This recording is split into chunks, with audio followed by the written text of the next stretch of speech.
Hello everyone, welcome back to the channel. Capital reduction के हमने बहुत सारे सम्स किए हैं। अभी भी 3-4 सम्स ऐसे हैं जो आप करोगे तो कोई कुछ ना कुछ आपको नया मिलेगा। वैसा ही आज हम सम लेते हैं, sum number 26। The balance sheet of Nirav limited as on 31/3/2011 is as under.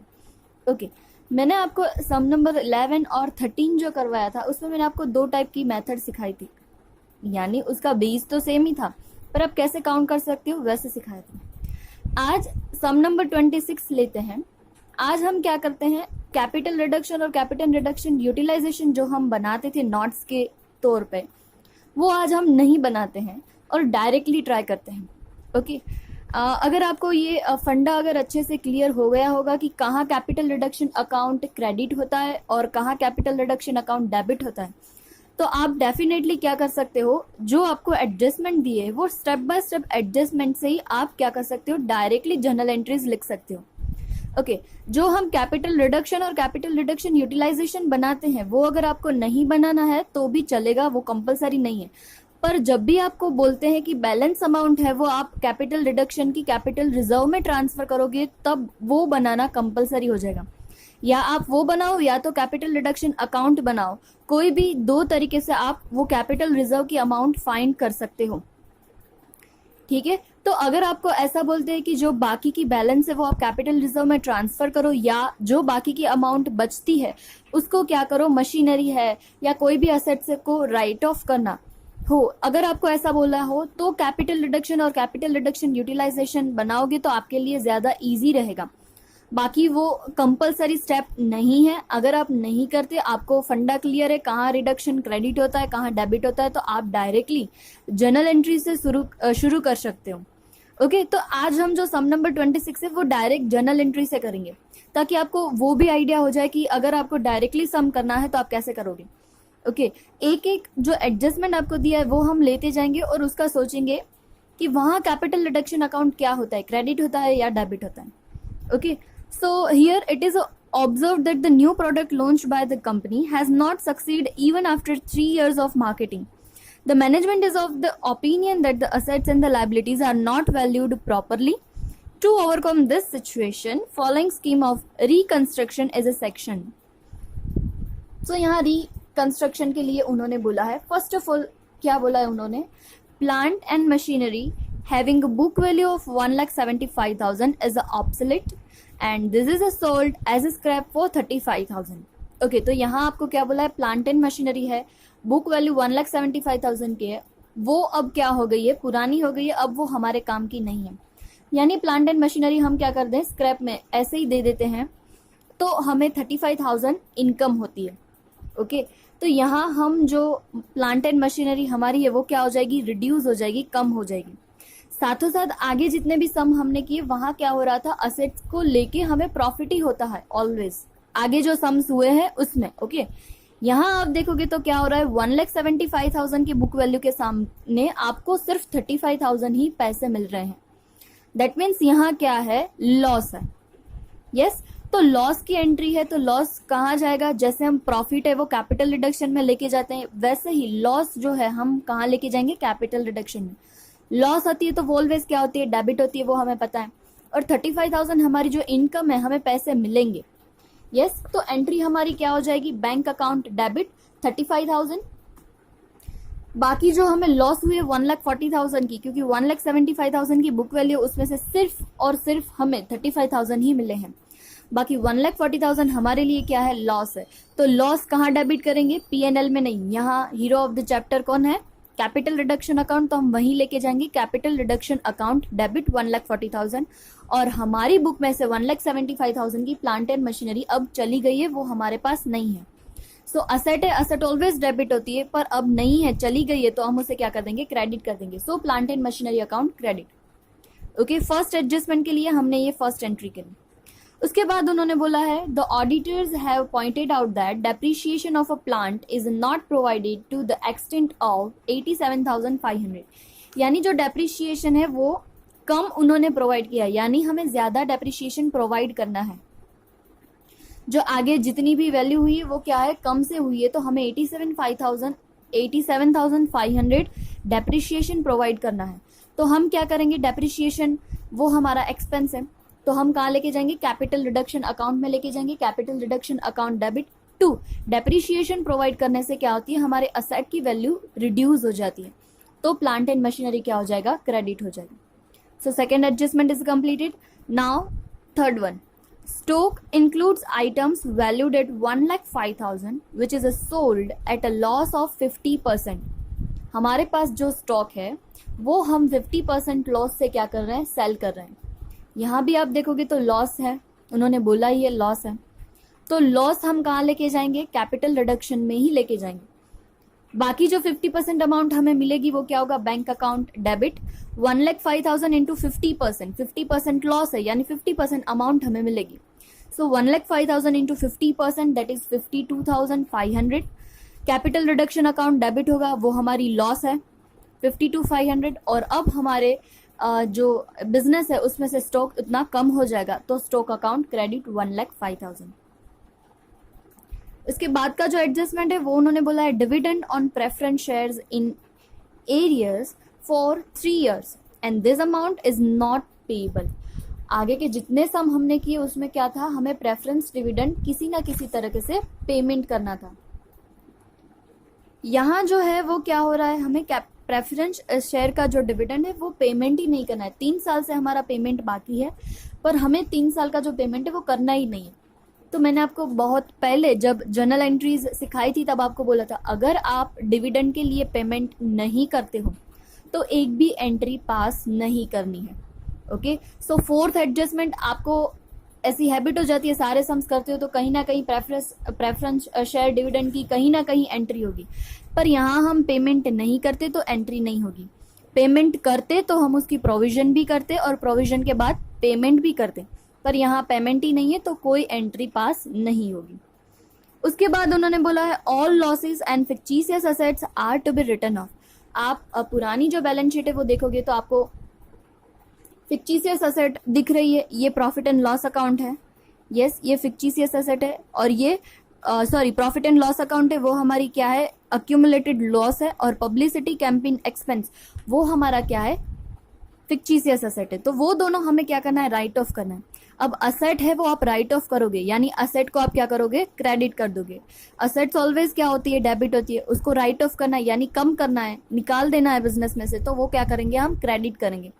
तो डेबिट कौन होगा, capital reduction account. So entry हो जाएगी हमारी कैपिटल रिडक्शन अकाउंट डेबिट यहाँ, और to P&L account and to publicity campaign expense account. 4,37,500 और 350 दोनों का टोटल करके कैपिटल रिडक्शन में आ जाएगा 7,87,500। देन आफ्टर सिक्स्थ एडजस्टमेंट उन्होंने बोला है, the present realisable value of investments is 1,22,500। यानी जो हमारे पास इन्वेस्टमेंट है उसकी अब मार्केट वैल्यू कितनी हो गई है, 1,22,500। तो हम अपनी बैलेंस शीट में देखेंगे एक्चुअल में इन्वेस्टमेंट की बुक वैल्यू क्या है, तो देखोगे तो बुक वैल्यू है 2,62,500, बट अभी तो मार्केट में उसकी वैल्यू क्या हो गई है, कम हो गई है। सो कितनी कम हो गई है, तो आप देखोगे 2,62,500 माइनस 1,22,500 आप करोगे तो इन्वेस्टमेंट की वैल्यू है 1,40,000 से क्या हो गई है, कम हो गई है, डिक्रीज हो गई है। सो इन्वेस्टमेंट डिक्रीज हो गए तो हम क्या करेंगे, इन्वेस्टमेंट को क्रेडिट कर देंगे क्योंकि अब वो कम हो गए हैं। इन्वेस्टमेंट अकाउंट क्रेडिट होगा तो डेबिट क्या होगा, कैपिटल रिडक्शन अकाउंट। सो कैपिटल रिडक्शन अकाउंट डेबिट कैसे फाइंड किया, बुक वैल्यू 2,62,500 है, उसमें से 1,22,500 अभी की मार्केट वैल्यू है, तो दोनों का डिफरेंस आ जाएगा 1,40,000। ओके, उसके बाद उन्होंने बोला है सेवेंथ एडजस्टमेंट में, the expenses paid for implementing the scheme is 17,500। यानी जो कैपिटल रिडक्शन की स्कीम हम यहाँ इम्प्लीमेंट कर रहे हैं उसका जो एक्सपेंस है वो कितना है, 17,500। अगर आप कोई भी एक्सपेंस पेमेंट करते हो तो वो एक्सपेंस कहाँ डेबिट होगा, क्योंकि एक्सपेंस है डेबिट तो होगा, कहाँ डेबिट होगा, कैपिटल रिडक्शन अकाउंट में डेबिट होगा। और आप पेमेंट कर रहे हो सो बैंक अकाउंट क्या हो जाएगा, क्रेडिट हो जाएगा। अब जैसे हमने एक क्लेम के लिए किया था और आगे जो भी लायबिलिटी के बारे में हमने किया था उसी तरह आप इसकी 2 एंट्री भी कर सकते हो। Okay, capital reduction account debit, ये एक्सपेंस कौन सा है, so to capital reduction expense account. और यही कैपिटल रिडक्शन एक्सपेंस अकाउंट पहले हमने प्रोविजन की और उसके बाद payment, so capital reduction expense account debit to bank account. यहाँ रिडक्शन एक्सपेंस अकाउंट क्रेडिट हुआ, यहाँ डेबिट हुआ, यानी ये अकाउंट क्लोज हो गया। तो आप दोनों की कंबाइंड एंट्री कैसे कर सकते हो, capital reduction account debit to bank account. नीचे आप बीइंग करके लिख दोगे the expense paid for the implementing the capital reduction scheme. Okay, दोनों में से आपको जो भी एंट्री याद हो आप लिख सकते हो। उसके बाद उन्होंने बोला है 8th एडजस्टमेंट में the paid up value of equity shares is reduced to 2 per shares and preference share to 50 per share, however face value remains unchanged. Okay, उन्होंने बोला है आप क्या करो, पहले ये रिड्यूस कर दो। तो रिड्यूस करते हैं तो हमें पता है इक्विटी शेयर कैपिटल क्रेडिट होती है, प्रेफरेंस शेयर कैपिटल भी क्रेडिट होती है जनरली। अब उसको रिड्यूस करना है, रिड्यूस करेंगे तो हम उनको क्या करेंगे, डेबिट करेंगे। तो क्रेडिट कौन होगा, capital reduction account. Yes, so equity share capital account debit होगा, कितने से होगा, सो टोटल यहाँ आप देखोगे हमारे पास 8,75,000 अमाउंट है, 10 पर शेयर प्राइस है, तो हम नंबर ऑफ शेयर्स फाइंड कर सकेंगे 8,75,000 divided by 10, so 87,500 reduced to 2, यानी 2 तक हमें क्या करना है, उनको लेके आना है। तो रिड्यूस कितना होगा, जो डिफरेंस है बीच का 8 रुपीज, वो क्या होगा, रिड्यूस होगा। सो 87,500 हमारे equity share multiply by 8, answer आ जाएगा 7 लाख। सिमिलरली यही हमें करना है प्रेफरेंस शेयर के साथ। प्रेफरेंस शेयर की वैल्यू टोटल है 5,25,000 और ईच प्रेफरेंस शेयर 100 रुपीज का है। सो 5,25,000 डिवाइडेड बाय 100 करोगे तो आपको मिल जाएगा 5250 और उनको रिड्यूस करना है 250, यानी 100 का है 50 तक उसकी वैल्यू लेके आना है। तो डिफरेंस आएगा वो भी 50 का आएगा, तो 50 से हम रिड्यूस कर देंगे। सो आंसर आ जाएगा 2,62,500 to capital reduction account. Okay, ये तो हम जैसे पहले करते हैं वैसे ही करना है। उसके बाद उन्होंने बोला है creditors are to be settled as follow. Creditor को है हमें पेमेंट करना है। तो आप बैलेंस शीट में देखोगे टोटल क्रेडिटर्स आपको दिए गए हैं 4,37,500। अब उसके लिए उन्होंने बोला है कि 20% उनको इमीडिएट पेमेंट कर दो, यानी 20% कैश दे दो। सो एंट्री क्या होगी, क्रेडिटर्स अकाउंट तो डेबिट हो जाएंगे 4,37,500, क्योंकि अब वो हमारी लायबिलिटी नहीं रहेगी। सो 4,37,500 इंटू 20%, 87,500 उनको हम पेमेंट कर देंगे कैश। बाकी बोला है 40% अमाउंट इज कैंसल्ड, यानी 40% अमाउंट अब हम उन्हें नहीं देंगे। सो कैपिटल रिडक्शन, जो अमाउंट हम नहीं देंगे वो नहीं देंगे, तो हमारे लिए क्या है, बेनिफिट है, वो कैपिटल रिडक्शन में जाएगा। So to capital reduction account 4,37,500 into 40%, 1,75,000। और बाकी उन्होंने बोला है नए 40% को नए 16% डिबेंचर इश्यू करने हैं। सो सिमिलरली हम उनको क्या देंगे, 16% डिबेंचर दे देंगे। 16% डिबेंचर 4,37,500 इंटू 40%, 1,75,000। तो आप देखोगे कि क्रेडिटर्स को 3 टाइप से हमने क्या किया है, पेमेंट किया है, और अब वो हमारे क्रेडिटर्स नहीं रहे। ठीक है, उसके बाद उन्होंने बोला है current liability includes 87,500 payable to directors remuneration and this liability is to be cancelled. यानी हमें जो यहाँ अदर लायबिलिटी दी है 3,50,000 में 87,500 जो है वो डायरेक्टर को रेम्यूनरेशन देना था, पर अब नहीं देना है, यानी लायबिलिटी हमारी कम हो गई। जब भी हमारी लायबिलिटी कम होती है तब हम जो लायबिलिटी है उसको क्या करते हैं, डेबिट करते हैं। यहाँ आप अदर लायबिलिटी डेबिट करोगे क्योंकि बैलेंस शीट में अदर लायबिलिटी दिया है, ब्रैकेट में लिख देना डायरेक्टर रेम्यूनरेशन 87,500। जब भी लायबिलिटी रिड्यूस होती है तब हमारी फंड में अमाउंट क्या आएगी, बढ़ जाएगी। So to capital reduction account 87,500। Okay, उसके बाद उन्होंने बोला है अ कॉल ऑफ ₹3 पर share on equity share is a made, it is a paid by all share holders. यानी हमें क्या करना है, इक्विटी शेयर कैपिटल के ऊपर 3 रुपए से अमाउंट मंगवानी है। Okay, so bank account debit, क्योंकि हमें पैसे मिलेंगे, बैंक अकाउंट डेबिट। हमारे पास इक्विटी शेयर कितने हैं, 87,500। सो 87,500 इंटू 3, 2,62,500 और 2 हमारी इतनी इक्विटी शेयर कैपिटल बढ़ जाएगी। सो 2 equity share capital 2,62,500। Actually call जब हम करते हैं तब उसकी 2 एंट्री होती है। 2 एंट्री क्या होती है आपको पता है, पहले होता है equity share call account debit to equity share capital. ये हमने क्या किया, पहले जो कॉल की अमाउंट है उसके लिए एंट्री पास की। अब कॉल की अमाउंट हमें मिल जाएगी, तब क्या होगा, bank account debit to equity share call account credit. दो एंट्री है, दो एंट्री को कंबाइन करके ये एक एंट्री हो जाती है bank account debit to equity share capital account. Okay, तो अगर आप दो एंट्री लिखोगे तो भी आपको सही में होगा, और आप एक एंट्री कंबाइन कर दोगे तो भी आपके लिए सही होगा। ये पॉइंट है वो नया है, क्योंकि बाकी एक भी सब में ऐसा पॉइंट नहीं आया है।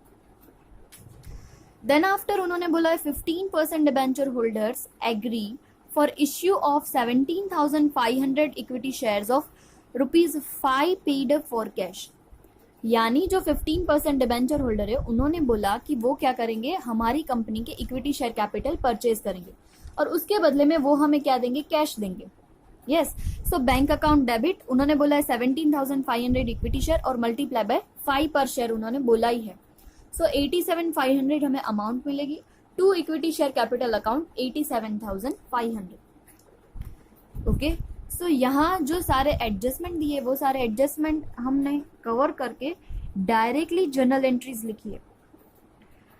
अगर आपको कैपिटल रिडक्शन के बारे में नहीं बोला है कि जो डिफरेंस है वो कैपिटल रिजर्व में ट्रांसफर करो, या जो डिफरेंस आता है वो डिफरेंस आप कहीं यूज करो, तो आपको जो मैंने पहले बोला वो नोट बनाना कंपलसरी नहीं है, आप डायरेक्टली एंट्री से शुरू कर सकते हो। पर अगर आपको आता हो तो, अगर आपको नहीं आता है तो आप डायरेक्टली ट्राई नहीं करोगे।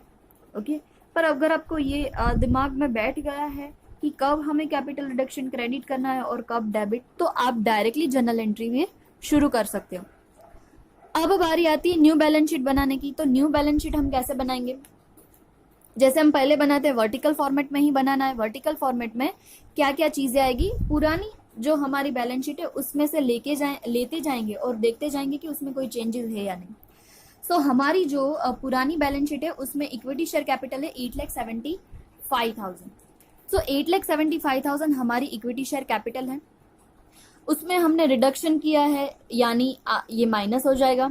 ओके, अगर आपको नहीं पता चलता है तो आप सारी जनरल एंट्री एक बारी बारी देखते जाओ, जहां भी इक्विटी शेयर कैपिटल आए वहां रुक जाओ। यहाँ आया देखो इक्विटी शेयर कैपिटल, देखो क्या हुआ है, डेबिट हुआ है। कैपिटल ऑलवेज क्रेडिट होती है पर यहाँ डेबिट हुआ है, यानी हमारी जो पुरानी है अमाउंट उसमें से हम क्या करेंगे, माइनस कर देंगे। कर दिया -7 लाख। फिर से आप देखो कहीं पे भी आपकी इक्विटी शेयर कैपिटल आती है तो वहां देखे, यस यहाँ आती है equity share capital 10th entry में। इक्विटी शेयर कैपिटल क्या हुआ, क्रेडिट हुआ है, उसकी बैलेंस क्रेडिट ही होती है और यहाँ भी क्रेडिट हुई है, यानी शेयर कैपिटल हमारी बढ़ेगी। सो प्लस जो हमने कोल्ड अमाउंट है 3 रुपये वो मंगाई थी, सो 2,62,500। और उसके नीचे तुरंत एंट्री है जहां हमने डिबेंचर होल्डर को नए इक्विटी शेयर्स दिए हैं। सो बैंक से हमें अमाउंट मिली है 87,500। तो आपकी नई बैलेंस शीट में अमाउंट कितनी आ जाएगी, 5,25,000। उसके बाद जो पुरानी बैलेंस शीट में प्रेफरेंस शेयर कैपिटल है, तो आप यहाँ देखो प्रेफरेंस शेयर कैपिटल लिखा है मैंने, टोटल 5,25,000 है। सारी एंट्री देखोगे तो वहाँ प्रेफरेंस शेयर कैपिटल हमारी जो 7 नंबर की एंट्री है उसमें डेबिट हुआ है, यानी कैपिटल रिड्यूस हुई है, तो हम माइनस कर देंगे 2,62,500। और अब नई बैलेंस शीट में कितना आएगा, सिर्फ 2,62,500 ही आएगा। देन आफ्टर 15% डिबेंचर है, 15% डिबेंचर टोटल है हमारे 10,50,000। आप सारी एंट्री देखोगे कहीं पे भी हमने 15% डिबेंचर है वो डेबिट नहीं किया है, यानी उसकी अमाउंट जितनी है उतनी ही नई बैलेंस शीट में लिखेंगे। उसके बाद उन्होंने बोला है क्रेडिटर्स, तो क्रेडिटर्स तो हमने पेमेंट पूरा कर दिया है। यस, यहाँ देखो क्रेडिटर्स 437,500 से डेबिट है। सो अब क्रेडिटर्स हमारे नहीं रहे, पर आपको याद होना चाहिए एंट्री देखोगे तो क्रेडिटर को हमने सामने क्या दिया है, नए डिबेंचर दिए 16% के। सो ये हमारी नई लाइबिलिटी क्रिएट हुई है, तो हम हमारी नई बैलेंस शीट में न्यू 16% डिबेंचर लिखेंगे 1,75,000 से। उसके बाद आता है bank overdraft. Okay, bank overdraft के बारे में उन्होंने लास्ट में लिखा है, bank overdraft is a paid of if it is a possible, यानी बैंक ओडी है जो अगर हमारे पास बैंक की बैलेंस बचती है तो आप क्या करोगे, उसको ओडी को पेमेंट कर दोगे। तो वो तो हम लास्ट में देखेंगे कि एक्चुअल में हमारे पास अमाउंट बचती है या नहीं। उसके बाद यहाँ जो लाइबिलिटी में है, अदर लाइबिलिटी है 3,50,000। उसमें से जो रेम्यूनरेशन था वो रेम्यूनरेशन क्या हो गया है, पेमेंट हो गया है, सॉरी वेव्ड, यानी अब हमें उतना पेमेंट नहीं करना है, तो उतनी लाइबिलिटी कम हो जाएगी। सो आंसर आ जाएगा 2,62,500। ये हमारी बात हुई लाइबिलिटी साइड की। अब शुरू करते हैं हमारी जो असेट्स है वहां से। असेट की शुरुआत में फर्स्ट ऑफ ऑल दिया है लैंड एंड बिल्डिंग 7 लाख।